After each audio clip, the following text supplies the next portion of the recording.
You know, I've reviewed a lot of motorcycles here since I started the channel, but there's some I just do not resonate with. And that's what I'm going to tell you today. 7 motorcycles that I would not buy. Now, one thing this video is not is a bunch of AI generated images from some person that's never even seen or ridden a motorcycle in their life. These are bikes that I've actually ridden, I've spent some time with, and I've reviewed them. And some of the reviews that I've done on these bikes, actually a lot of them were pretty good. But I know that I wouldn't buy these bikes for one reason or another, and I will touch on that for sure. And some of them I'll give you a better alternative in my opinion. Now, if you own one of these motorcycles and you adamantly disagree or agree with me, let me know after the video why you love your particular motorcycle, because that's really what it's all about. Whatever bike you have, being on 2 wheels, in my opinion, is better than being in another cager, you know? So I really appreciate that no matter what you ride. I mean, at the end of the day, that's what really matters. But like I said, these bikes, I just don't resonate and I would not buy them. Let's go ahead and get started. First one I'm going to start with is any sport bike. When I'm talking about sport bikes, you know, your Honda CBRs, your Gixxers, your Busas, your ZX14s, those types of bikes, they're just not for me. My very first motorcycle was a Ninja 500, and then shortly after that, I got a Ninja 650, which is more of a touring sport bike because of the seating position. But even those, I just would not buy them. I am not in the market for a bike that goes really fast over short periods of time, high revving, and especially bent over the tank like that. Simply put, my back can't take it. And so when I reviewed the Honda CBR, I think this was maybe a year ago, I actually had to review it twice because the first day I reviewed it, my back was killing me. I mean, there's nothing I could do. And I mean, I'm just being straight up honest with you. So all I could think about was my back. I couldn't even talk about the bike. So I actually went back and reviewed the bike again so I could actually focus on the features of the motorcycle. And that is just the truth of it. I will always gravitate towards comfort, and I of course like, you know, good styling. And while these motorcycles are absolutely beautiful and stunning to look at, they are just not for me simply because of the seating position. I don't want my feet behind me, and I definitely don't want to be bent over a tank. And honestly, I would rather go hundreds and hundreds of miles in comfort than, you know, a few miles that are really fast. And honestly, I'm just at the age where it doesn't interest me, first of all. Second of all, I just literally cannot handle that seating position. So for that reason alone, any kind of sport bike like that, I would never buy. Next one I want to talk about may surprise some of you, the Indian Pursuit. Now, let me just say that this motorcycle is one that I like a lot more about it than what I hate about it. And while it's more comfortable than the Challenger, I just didn't find that it was that much better. And there's one thing I really don't like about this bike. That's the tour pack. First of all, it's too small to fit 2 decent sized helmets into it. And the way they have that bracket that runs right under the LED light, it just looks absolutely ugly. And I don't know about y'all, but when I, buy a motorcycle that comes with a tour pack, I don't want to have to spend money to buy another tour pack. You know, that's just kind of silly. I just spent money on one, you know. I just don't like the way it looks. And functionally, they just need to increase the size and move that bracket to where it actually looks good. And the shape of it and all that, it really bugs the crap out of me. And you may be thinking, well, that's a really silly reason to not want to buy that bike. But at the same time, that's a big selling point of the bike. Obviously, it has the lowers and the Limited, and I believe the Dark Horse come with the Pathfinder little LEDs, you know, which is awesome. And you can then add speakers into those pods. But at the same time, that tour pack is a big part of the Pursuit, and I just don't like it functionally, and I don't like the aesthetics of it. So in my opinion, instead of a Pursuit, I would go with an Indian Challenger, or better yet, the Challenger Elite, which even though the 2024 Elite, I'm not super impressed with what they did with that motorcycle. I just don't think they pushed the bar enough. I made a video talking about that here recently, but I still really actually love the Challenger. The Challenger is one of the best alternatives to Harley Davidson, in my opinion, because it has the same motor as the Pursuit. And I also like that kind of slam bagger look as opposed to the Pursuit. So if I want to add a tour pack later to the Challenger or even the lowers or whatever, I can do that. But then again, I want to have a quick detach to be able to take that off to, still appreciate the look and the slam bagger kind of custom bagger look of the Challenger. I would much rather have one of those than the Pursuit. Next bike I want to talk about is the Lowrider ST. Now, I had a pretty cool viewer drop his motorcycle off for me just this past summer so I could review this bike and compare it to another. And so it was really awesome having a little bit more time with it than what I had up at Myrtle Beach Bike Week. But even after riding it again and spending some more time with it, it's still not a bike that I would buy. Now, after I did my review, I gave some feedback to my buddy that dropped it off, and he ended up putting the relocation kits on it, which was one of my biggest issues straight from the factory, is the way, your actual legs sit up under you. I felt like my knees sat up too high, and I'm 5'7", like I'm not a tall person, so I can only imagine somebody 6 foot or taller trying to position themselves on this bike. Maybe they find it comfortable. I personally did not. So relocation kit is something I would definitely do. And I do like the aesthetics of the fairing, but then I don't know, the clamshell style bags, even though I appreciate that they're there, I'm just not a big fan of the styling altogether. And maybe it's just because I'm not into like West Coast motorcycles. I appreciate them for what they are, but it's just not my cup of tea. I owned a Lowrider S, and even though that was a fantastic motorcycle, I ended up getting rid of it for my Road Glide because it was better as a second bike, but I can only have one bike. And so that's kind of the conundrum that I was in. And so even though the ST functionally, you have the fairing, you can drop in the Rockford Fosgate audio, which is pretty awesome. Just don't like the bags. I don't like the screen on that. I think it's really cheaply done. And so all in all, the Lowrider ST is just not a motorcycle I would buy. And you may be thinking, well, man, this is aesthetics. And it is, because the motor on that bike is fantastic, but aesthetics is a big part of motorcycling. And so we all have opinions and we know what those are like, but at the end of the day, the Lowrider ST, although I appreciate the bike for what it is definitely not one that I would personally buy. We're going to hop over to Honda and talk about the Goldwing. This is a motorcycle that honestly surprised me. I reviewed an older one too. And funny enough, when I was reviewing the older one, a customer pulled up an American Biker with a newer one. So I had a chance to kind of take a look at that. And I'll say that the styling on the motorcycles has gotten a heck of a lot better over the years. They've made them sleeker, they've cut weight, and for that I appreciate.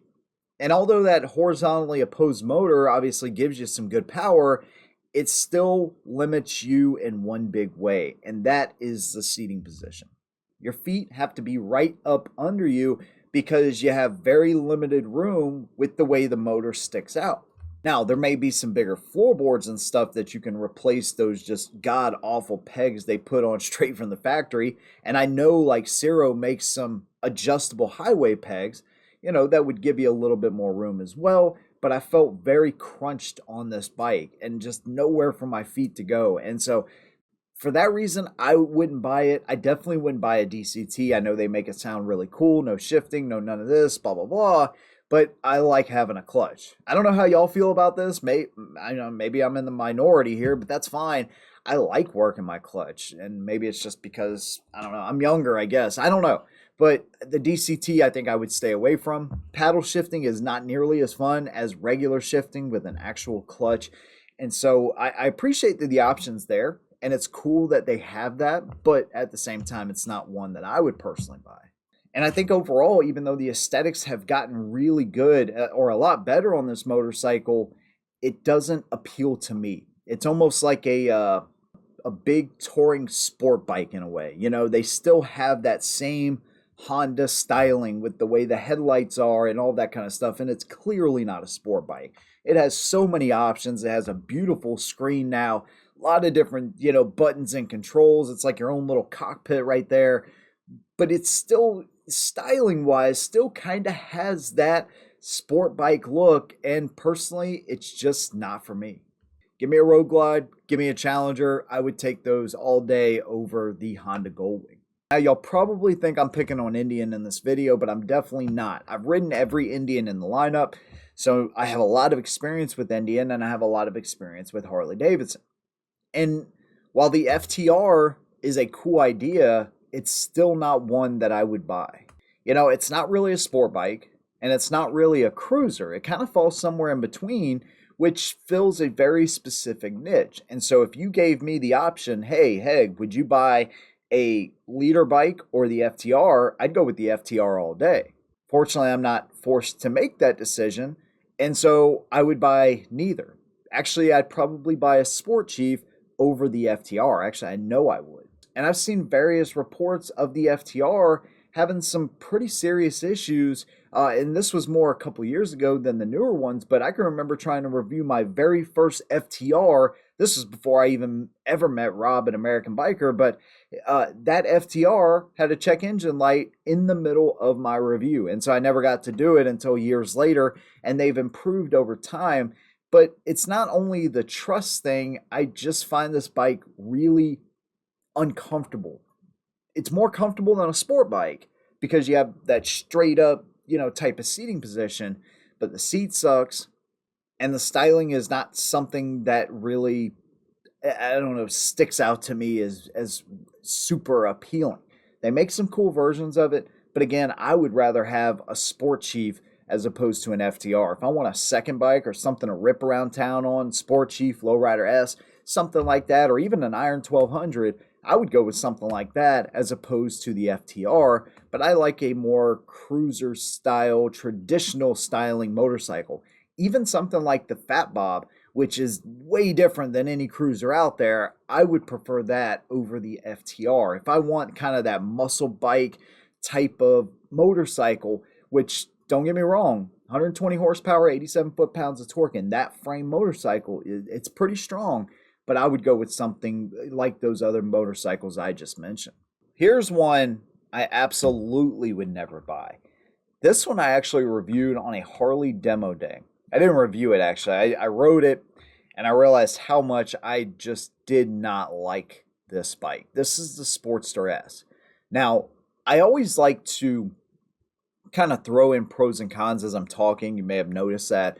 I don't like to completely bash anything, especially motorcycles, because people love their bikes. And so I'm not here to, divide and conquer type of thing. I'm here to just give you my opinion.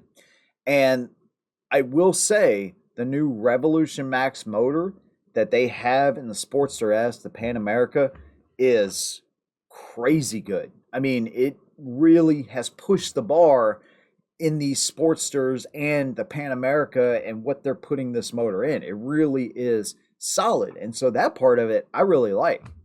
One of my biggest issues with the Iron 883 that I had was the Evo motor. It was sluggish. At its base, it is a sluggish design, and it was out for a long time, and I really respect what that bike is. I respect the 883s and the 1200s.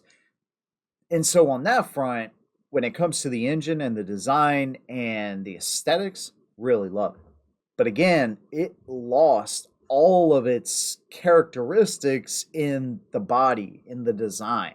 It's really it really is more of a sport bike than a Sportster, and the Sportster is so iconic in the lineup. I don't know how these things are selling. They may be selling like hotcakes.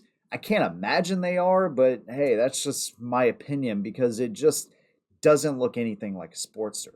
In my opinion, what I think would have been cooler is if they stuck with a more traditional cruiser styling and put a new motor in there, put a new suspension, put an adjustable clutch, all of the gadgets and stuff that particular motorcycle has is really freaking cool. The LCD screen or LED screen, TFT display, all of that kind of stuff is really awesome. So they did a lot of good things with it, but the seating position and the styling of that bike specifically, I am not a fan of, dude. And I honestly, I could not wait to get off of it when I was doing my ride along. This was down in Savannah, and they have a pretty decent route they take you on.